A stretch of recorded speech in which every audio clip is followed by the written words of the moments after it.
Stove ಮುಂದೆ ನಿಂತಿರೋವಾಗ ಲವಿಂದ cook ಮಾಡಿ ಸುಮಾರಾಗಿರೋ ಅಡಿಗೆನು super ಆಗಿ ಬರುತ್ತೆ. ತಿನ್ಕೊಳ್ಳಿ, ಮಜಾ ಮಾಡಿ ಅಷ್ಟೇ. ಸೂಪರ್ ಆಗಿದೆ ಸರ್. ನೋಡಿ ಅಲ್ಲ, ಚೆನ್ನಾಗಿದೆ. ತಿಂದ್ರೆ ಕಳೆದು ಹೋಗ್ಬೇಕು. ಮನೇಲಿ ಟ್ರೈ ಮಾಡಿದ್ದೀರಾ? ಇಲ್ಲ ಮಾಡಿಲ್ಲ. ಈ ನಾಟಿ ಕೋಳಿ ಸಾರು ಬಂದು ಹಾ. ಫಸ್ಟ್ ಎಣ್ಣೆ, ಮತ್ತೆ ಸ್ವಲ್ಪ ಒಂಚೂರು ಕರಿಬೇವು, ಪುದೀನ, ಮತ್ತೆ ಈರುಳ್ಳಿ ಸೈನ ಅಷ್ಟು ಹುಡ್ಕೊಂಡಿದ್ವಿ.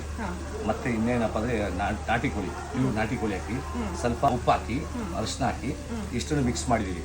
ಸ್ವಲ್ಪ ತುಪ್ಪನ ಬಿಟ್ಟಿದೀವಿ. ಮನೇಲಿ ಅಡಿಗೆ ನೀವು ಮತ್ತೆ ಯಜಮಾನ್ರು ಮಾಡ್ತಾರ? ನಾನು ಮಾಡ್ತೀನಿ, ಅವರು ಮಾಡ್ತೀನಿ. ಅವರು ಅಡಿಗೆ ಏನೇನು ಬರುತ್ತೆ? ಅವರು ಸಿಂಪಲ್ ಆಗಿ ಆಮ್ಲೆಟ್, ಆಮೇಲೆ ಗೀ ರೈಸ್, ಓಕೆ, ಆ ಥರ ಎಲ್ಲ ಮಾಡ್ತಾರೆ. ಪಾತ್ರೆ ಎಲ್ಲ ವಾಶ್ ಮಾಡ್ಕೊಡ್ತಾರಾ? ಎಲ್ಲ ಮಾಡ್ತಾರೆ. ಸೂಪರ್. ಇಲ್ಲಾಂದ್ರೆ ಊಟ ಹಾಕಲ್ಲ ಪಾಪ.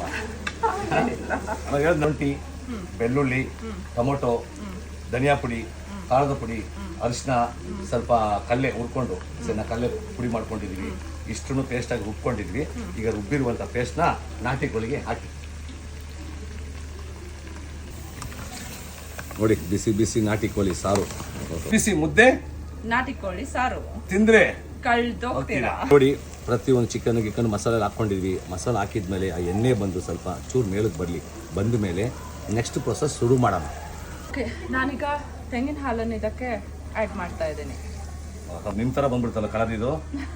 ಇಷ್ಟೊತ್ತು ಕಲರ್ ನಮ್ಮ ಥರ ಇತ್ತು, ಈಗ ನಿಮ್ಮ ಥರ ಬಂದ್ಬಿಟ್ಟಿದೆ ಕಲರು. ಈಗ ಸ್ವಲ್ಪ ನೀರು ಹಾಕ್ಕೊತಾ ಇದ್ದೀವಿ. ನಾಟಿ ಕೋಳಿ ಸಾರಿಗೆ ಸ್ವಲ್ಪ ಪೆಪ್ಪರ್ ಹಾಕೋಣ ಮಾಡಿ. ಎಷ್ಟು ವಿಸಿಲ್ ಹೇಳಿ? 3 ವಿಸಿಲ್ ಕೂಗಿಸ್ಕೊಂಡು ಫೈನಲ್ ಟಚ್ ಕೊತ್ತಂಬರಿ ಸೊಪ್ಪು ಹಾಕಿ. ನಾಟಿ ಕೋಳಿ ಸಾರು ಹಾಕಿ ಬೌಲಿಗೆ. ನೋಡೋವಾಗಲೇ ಹೊಟ್ಟೆ ಕವ ಕವ ಅನಿಸ್ತಾ ಇದೆ ಅಲ್ವಾ?